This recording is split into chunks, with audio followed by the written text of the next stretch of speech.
Allahu Akbar, Allahu Akbar, Allahu Akbar. La ilaha illallah, wallahu akbar. Allahu Akbar walillahil hamd. Allahu Akbar, Allahu Akbar, Allahu Akbar. La ilaha illallah, wallahu akbar. Allahu Akbar walillahil hamd. Allahu Akbar, Allahu Akbar, Allahu Akbar. La ilaha illallah, wallahu akbar.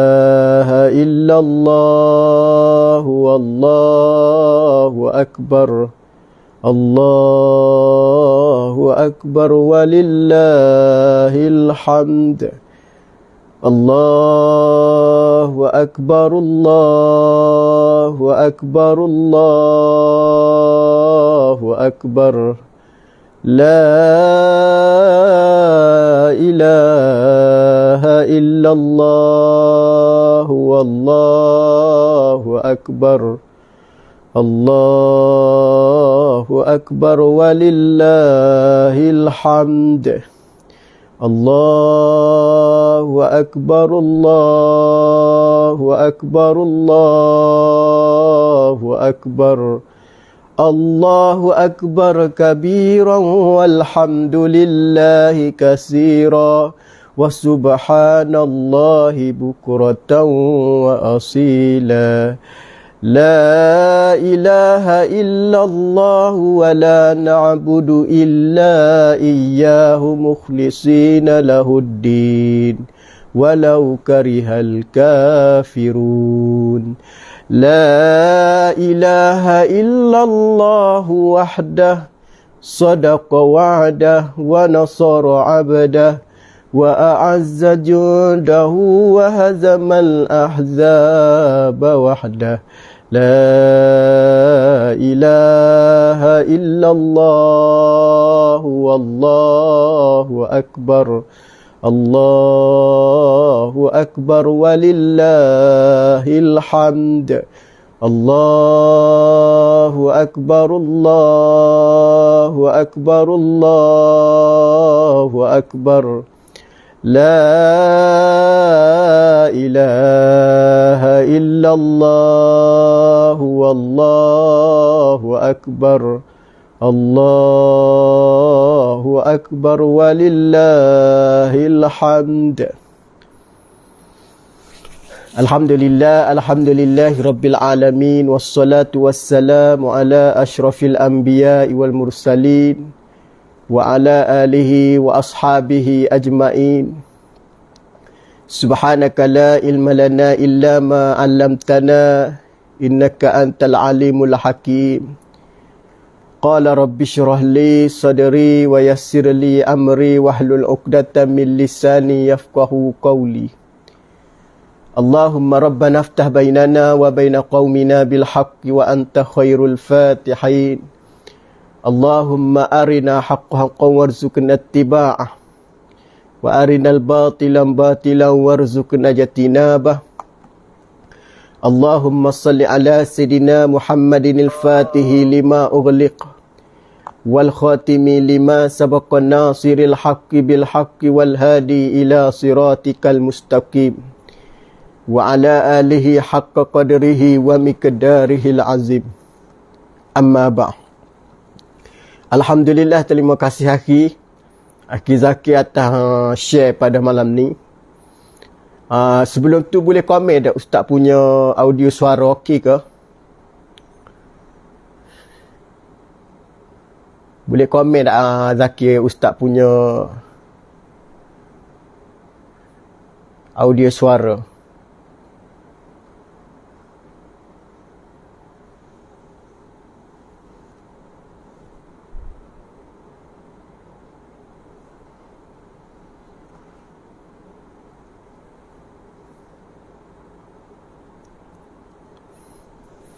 Okey, alhamdulillah kalau okey insya-Allah. Alhamdulillah kita berjaya pada Alhamdulillah kita berjaya pada 10 Zulhijjah hari ni setelah melakukan hari pertama kita melakukan ibadah korban. Mudah-mudahan ibadah korban yang kita laksanakan pada hari ini diterima oleh Allah Subhanahu wa taala dan diberi oleh Allah Subhanahu wa taala sebaik-baik balasan, sebaik-baik ganjaran, sebaik-baik pahala.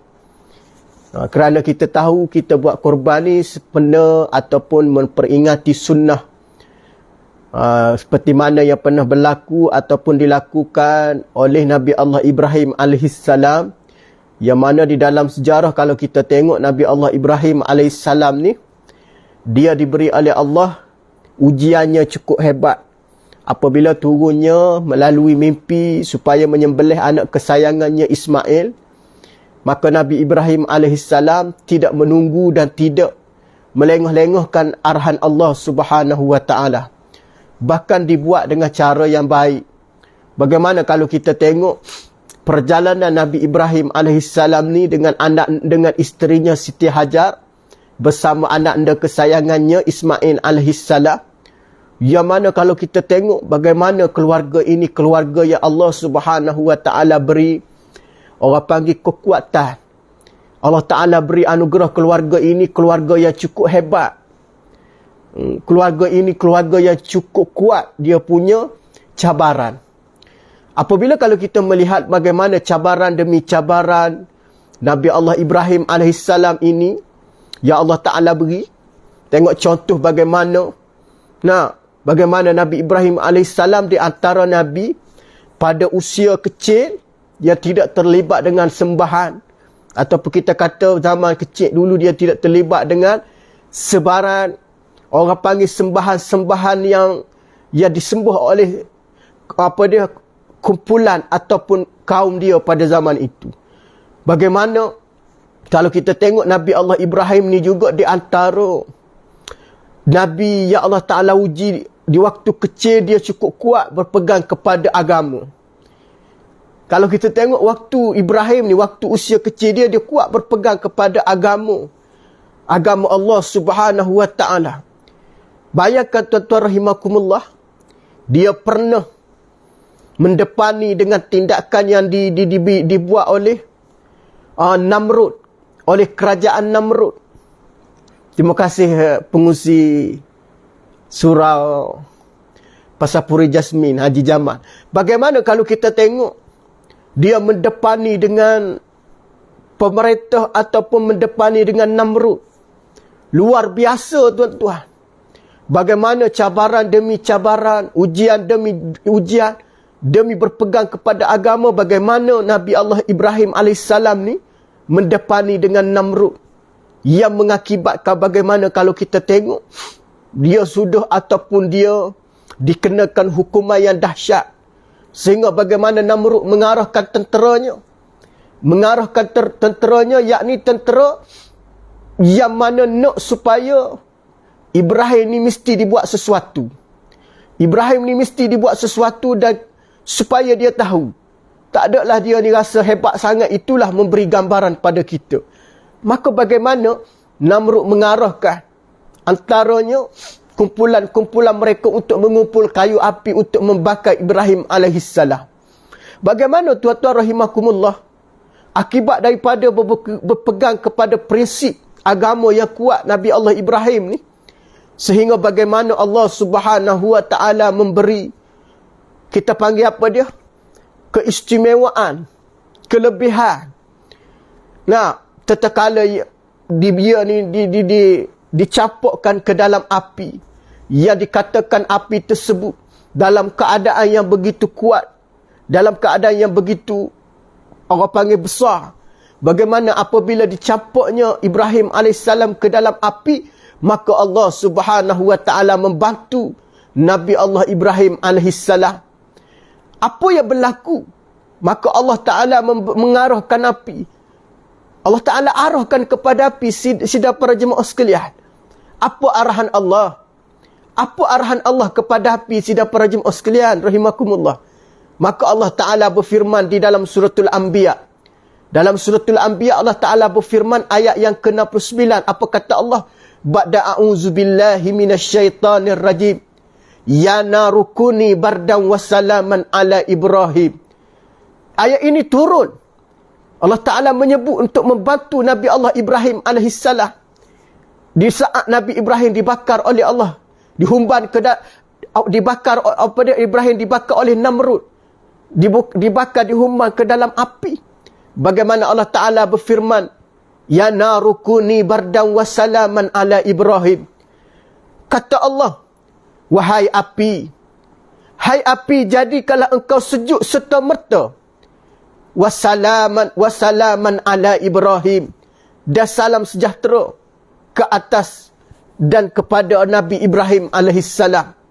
Ini Allah Subhanahu Wa Taala arah akan api, tuan-tuan sidang para hadirin sekalian.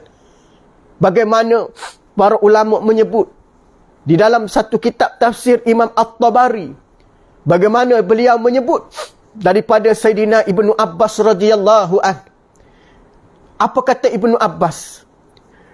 Antaranya disebut oleh Ibnu Abbas, sekiranya Allah Subhanahu Wa Taala tidak menyatakan wassalaman ala Ibrahim, kata Ibnu Abbas, sekiranya Allah Ta'ala tidak menyebut wassalaman ala Ibrahim, nah, serta selamat sejahtera ke atas Nabi Allah Ibrahim AS, nescaya, kata Ibnu Abbas radhiyallahu an, api itu akan membinasakan yang disebut apa dia, Nabi Ibrahim AS, dan menghanguskan dengan dinginnya, maknanya sehangus-hangusnya lah.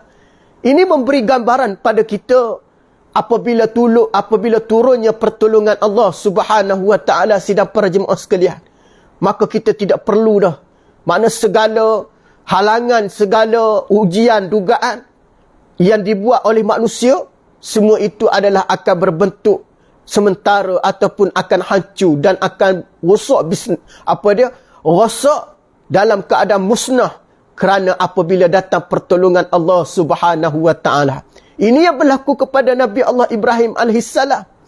Bagaimana kecekalan, kehebatan, bagaimana dia sebut apa dia, kekuatan, bagaimana jati diri dia kuat, Nabi Ibrahim AS, sehingga dicampakkan ke dalam api tersebut. Allah Ta'ala membantu dan mengarahkan api supaya dalam keadaan tidak menhangus, tidak menghancurkan Nabi Ibrahim AS. Ini kita tengok sejarah yang didatangi oleh Allah yang diuji oleh Allah kepada Nabi Ibrahim AS, mendepani dengan kepelbagaian ujian. Maka tatkala berlaku ataupun turunnya satu lagi arahan Allah melalui mimpi supaya menyembelih anaknya Ismail, tuan-tuan rahimakumullah.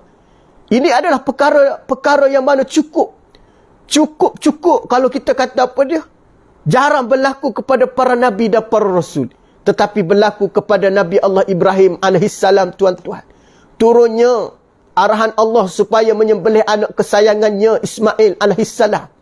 Tuan-tuan bayangkan, tuan-tuan, Nabi Ibrahim alaihissalam ni waktu tu usianya agak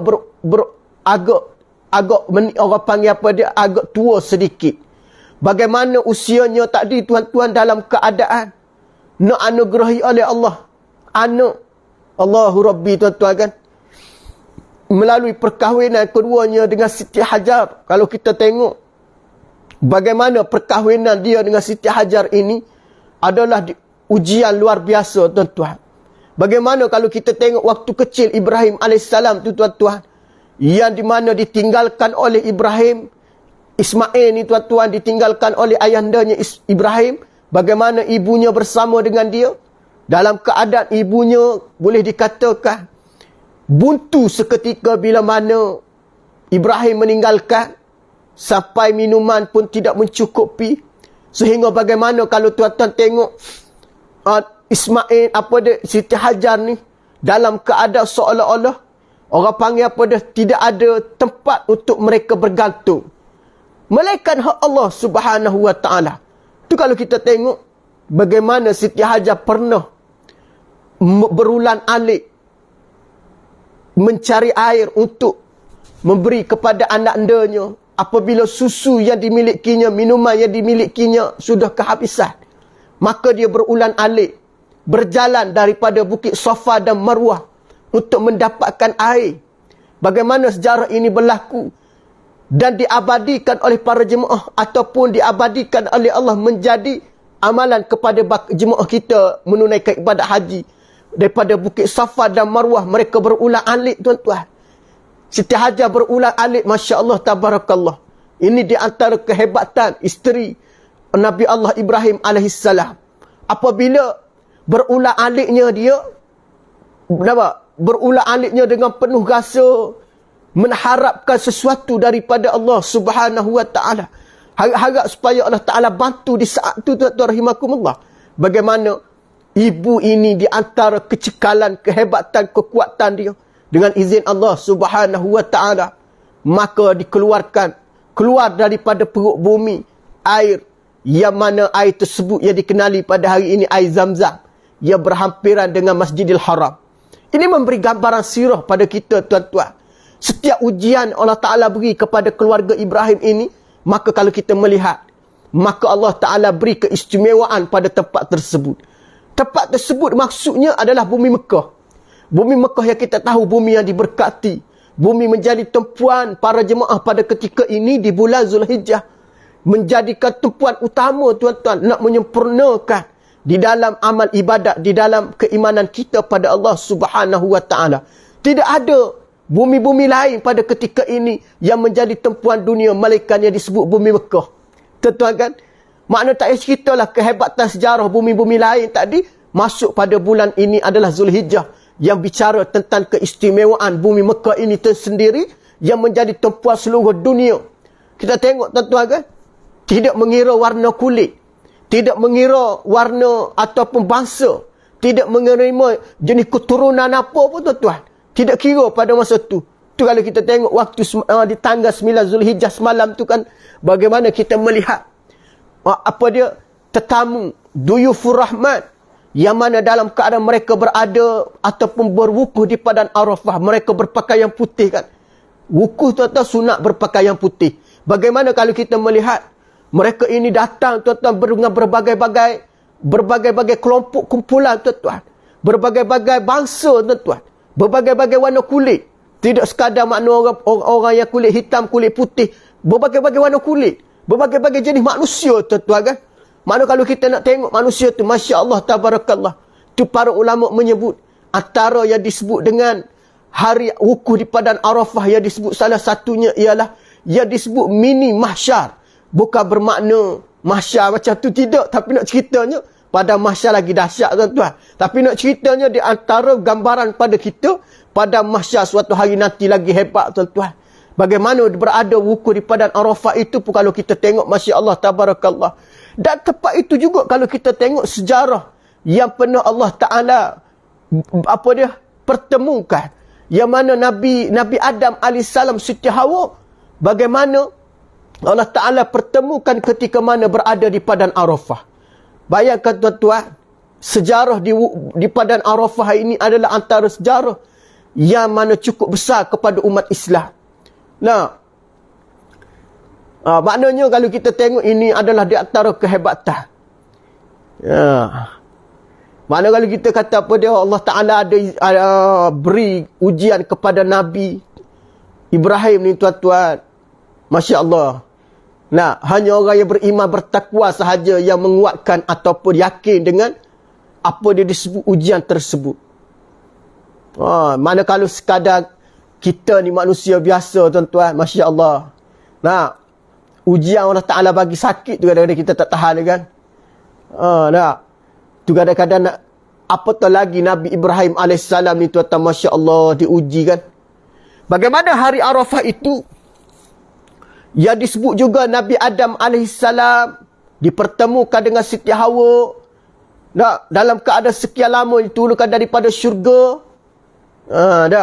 Bagaimana dalam keadaan Nabi Adam AS dalam keadaan ditemukan oleh Allah dengan isterinya di padang mahsyar itu, di wukuf di Padang Arafah itu tuan-tuan. Ini memberi gambaran sirah kepada kita. Padang Arafah itu sendiri adalah mempunyai sejarah yang cukup hebat.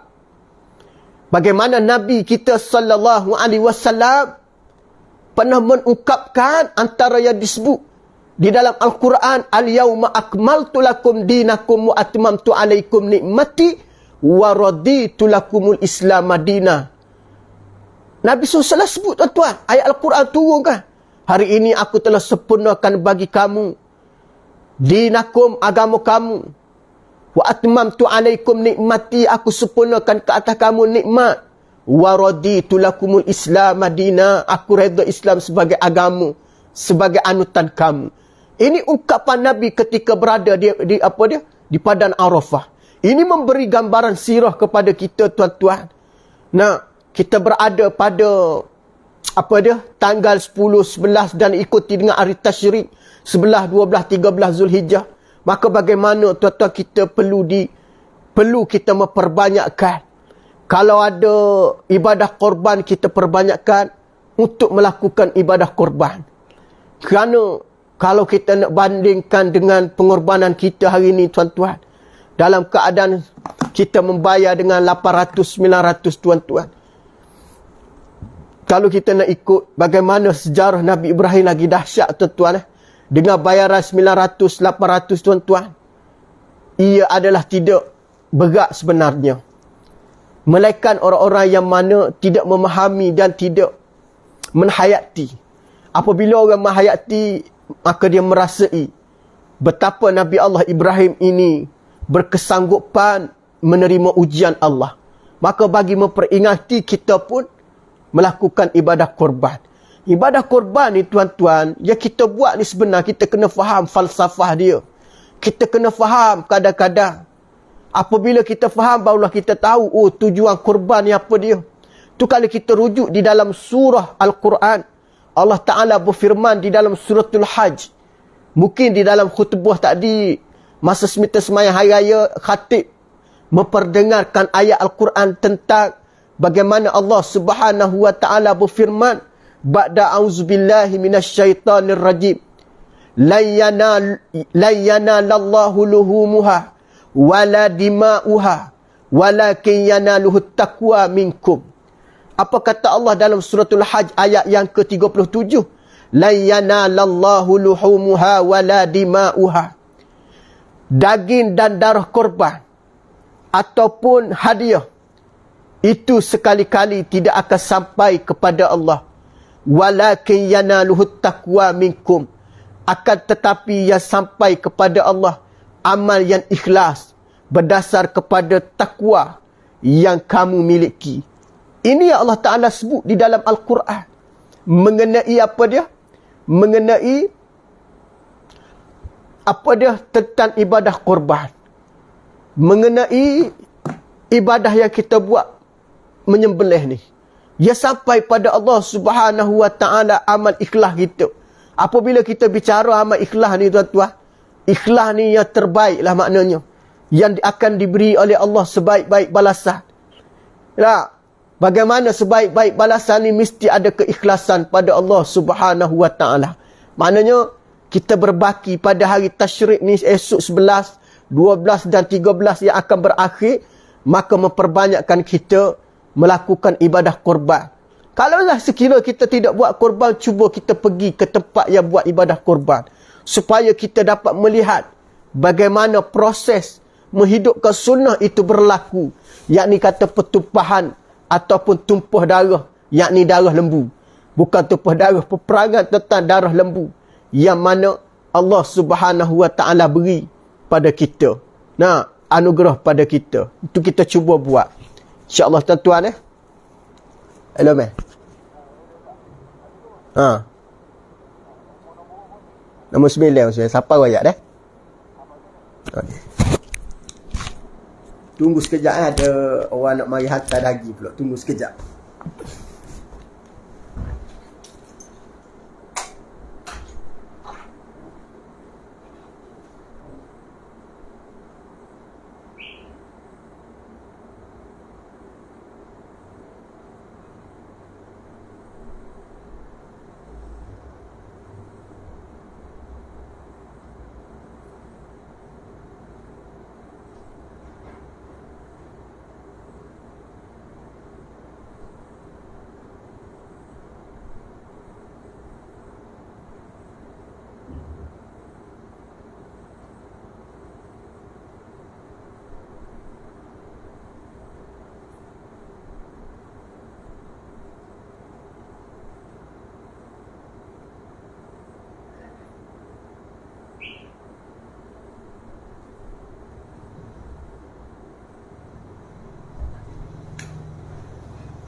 Okey, baik, tersambung sikit lagi insya-Allah.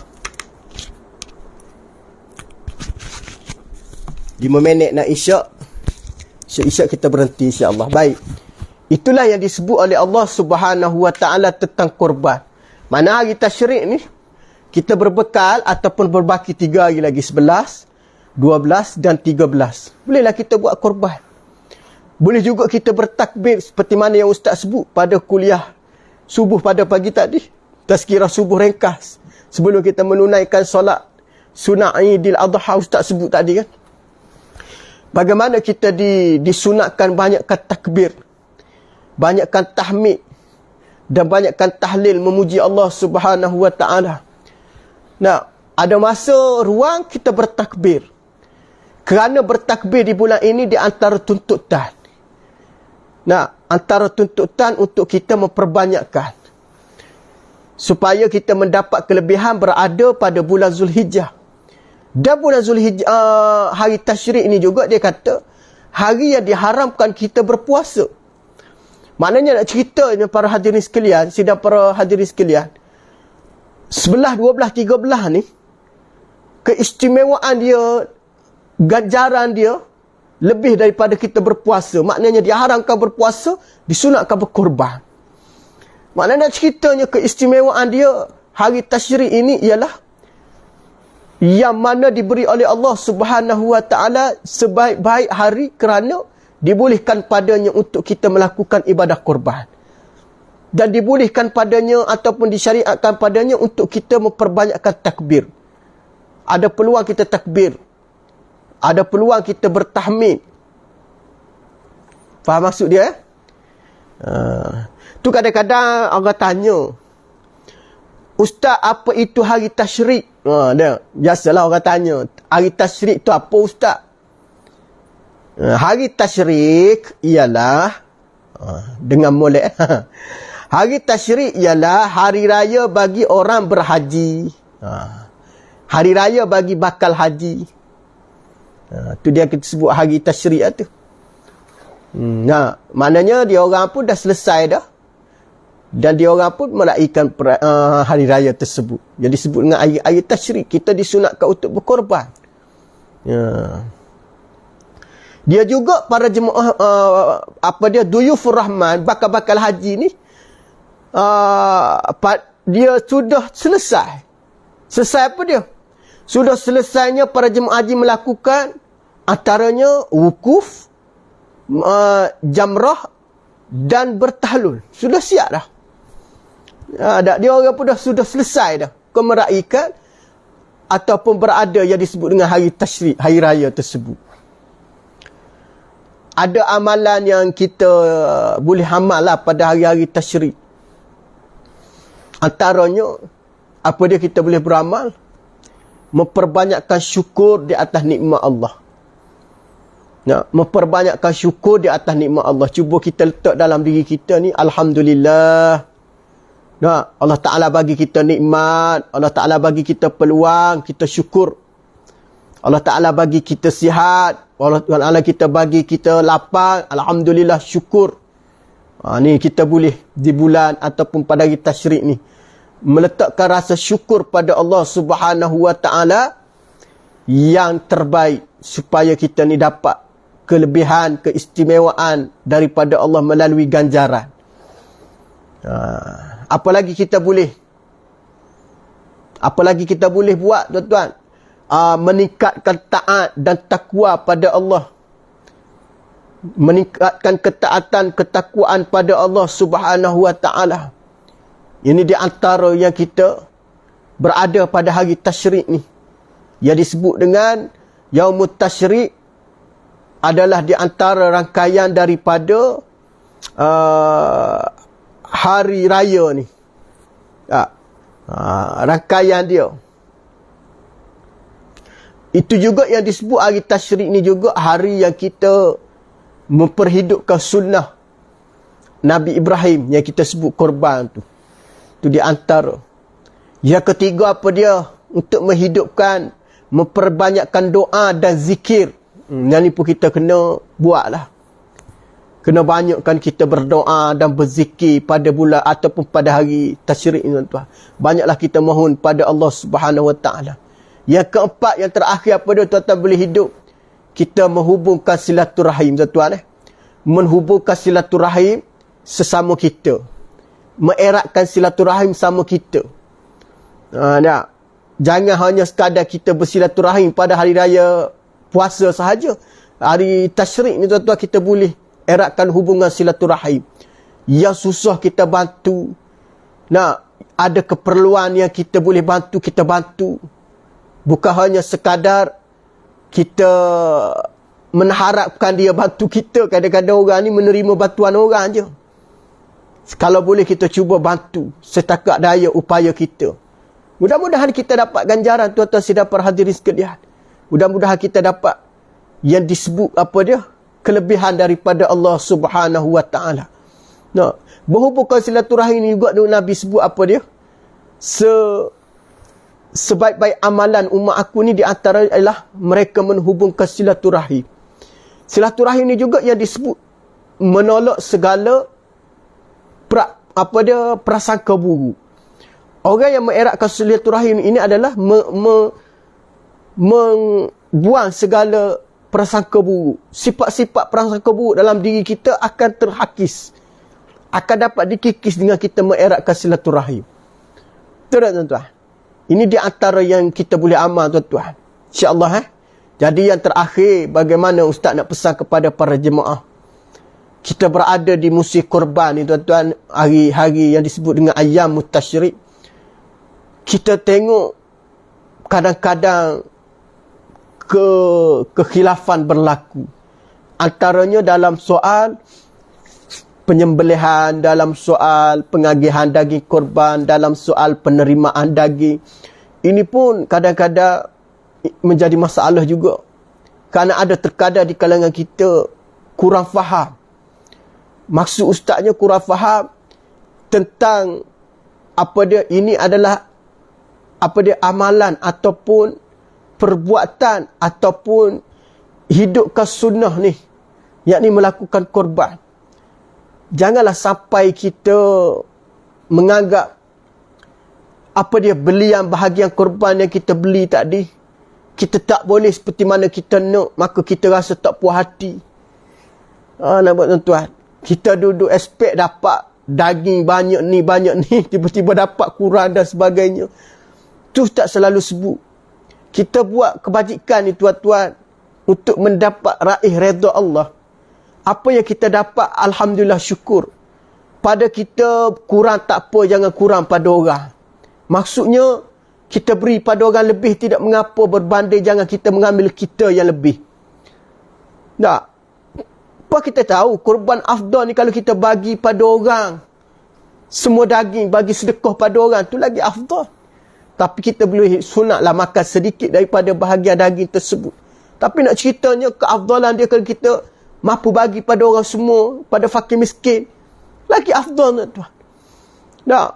Kalaulah kita menilai dengan bayaran kita 800, 900, tapi kita dapat tidak setimpal katanya. Ini adalah kesilapan besar. Kesilapan di sudut apa dia, tuan-tuan rahimakumullah? Kesilapan dari sudut kefahaman kita tentang ibadah korban. Kalau kita hanya sekadar nak daging, bagi ustaz, lebih baik ambil duit, pergi pasar malam beli daging. Setuju tak? Nak, pergi pasar malam kita beli daging. Lagi dapat banyak, bawa RM800. Ustaz ingat bukan setakat 4 kilo. 8 kilo, 10 kilo boleh tuan-tuan rahimakumullah. Tapi nak cerita kita ibadah ni bukan kerana untuk dapatkan daging itu semata-mata. Tak ke disebut la yanalallahu luhumuha wala dima'uha walakin yanaluhu taqwa minkum. Tu ustaz sebut tadi kan. Maknanya kita, Allah Ta'ala tidak mengharap pun benda-benda macam tu. Tapi Allah Ta'ala nak tengok sejauh mana ketakwaan kita kepada Allah. Jadi kalau kita ni buat ibadah korban tapi tidak mencapai darjat ketakwaan, seolah-olah tuan-tuan, kita ni tidak mencapai matlamat ibadah korban tu sendiri yang kita buat. Tu ustaz nak ingatkan diri sendiri dan para jemaah sekalian. Jika kita masih dalam keadaan berprasangka ataupun dalam keadaan tidak berpuas hati, dalam keadaan kita rasa alah takkan ni je dapat, macam-macam tuan-tuan. Inilah di antara kefahaman yang perlu kita perbetulkan, kerana ia menyalahi yang disebut falsafah korban tu sendiri. Apabila kita lari daripada falsafah tuan-tuan, maka kita bimbang hanya sekadar sembelihan di segi zahir sahaja tuan-tuan. Tapi pada hakikatnya kita tidak mendapat tahap ketakwaan pada Allah Subhanahu Wa Taala. Itu yang kita paling takut tuan-tuan rahimakumullah, yang menyebabkan kita hanya sekadar buat berikut musim sahaja. Tapi kita tidak sedar yang kita buat itu sebenarnya adalah untuk mendapat yang disebut kedudukan keberkatan di sisi Allah Subhanahu Wa Taala. Boleh tuan-tuan sidang para hadirin sekalian yang dirahmati oleh Allah. Nah, ada sebarang soalan boleh tarik di ruangan komen. Nah, ustaz pun dah nak berhenti dah, masuk waktu isyak dah ni. Kalau ada sebarang soalan boleh tarik di ruangan komen. Ustaz, insya-Allah kalau sempat nampak, ustaz akan jawab. Tuan-tuan nak tanya soalan boleh write di ruangan komen. Akhi Zakir boleh cuba bantu, ada soalan situ boleh cuba bantu insya-Allah.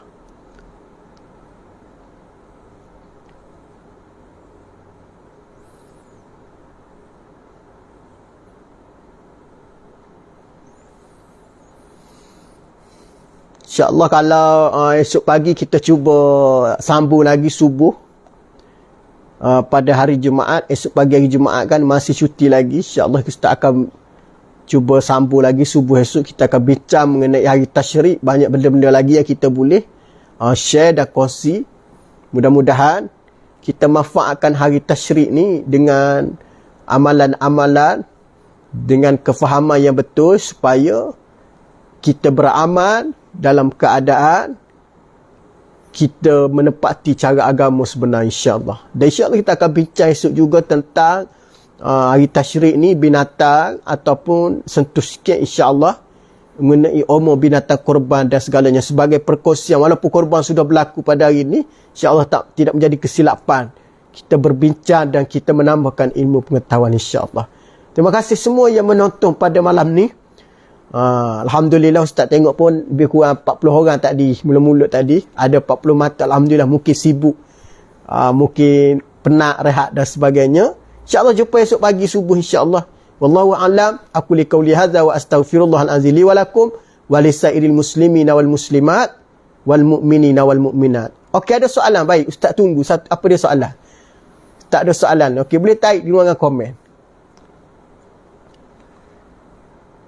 Boleh type di ruangan komen.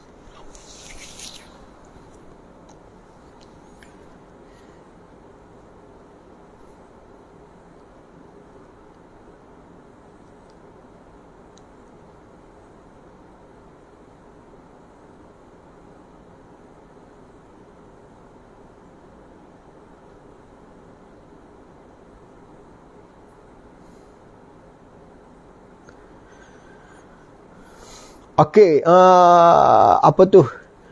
Jumaat sunat potong kuku. Soalan daripada Surau Seremban. Oh, Surau An-Nur Seremban Okey, baik. Gini. Hari Jumaat sunat potong kuku, betul? Tapi binatang korban belum disembelih. Mana didahulukan? Baik.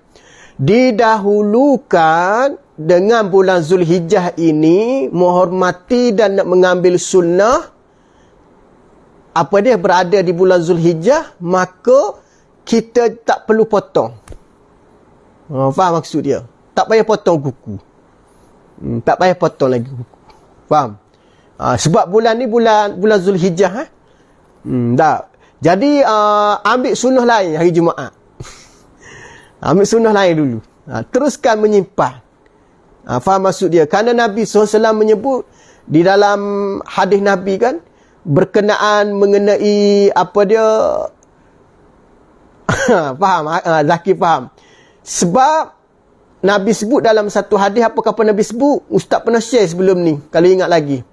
Di antara yang Nabi sebut dalam satu hadis mengenai tentang menyimpan ni kan. Apa kata Nabi dalam satu hadis? Kelebihan orang menyimpan daripada apa dia kata Nabi. Hadis ni hadis daripada Ummu Salamah. Ummu Salamah radhiyallahu anha.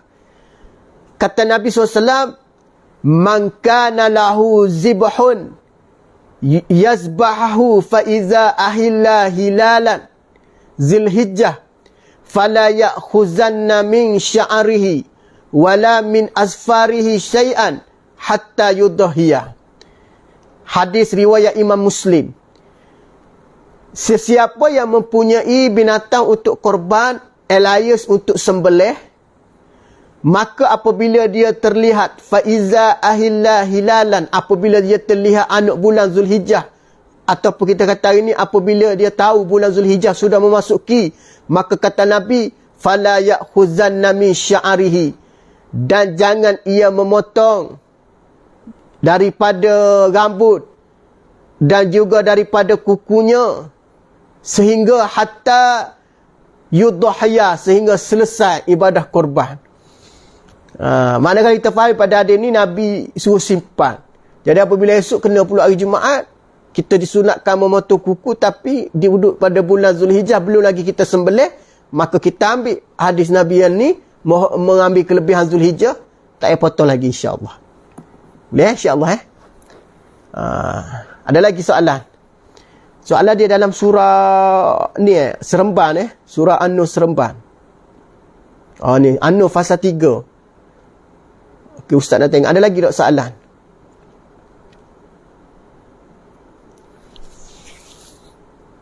Surah An-Nur fasa 3 Bana Seremban. Oh, ada dulu ni 12 komen.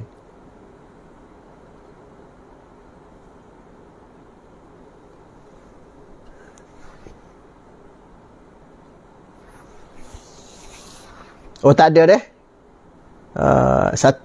Ustaz Arab yang bertanya daripada surau Seremban, faham apa yang Ustaz cakap InsyaAllah jumpa esok. Esok kita panjang sikit, boleh tanya soalan yang InsyaAllah esok kita cuba jawab soalan. Jika Ustaz mampu jawab, InsyaAllah Ustaz jawab. InsyaAllah kita cuba esok, sebab waktu isyak pun dah masuk ni. Okay, faham? Ada. Oh, Cik Zul. Okay, isyak pun dah masuk. Terima kasih semua. Wallahu a'lam. Wassalamualaikum warahmatullahi wabarakatuh.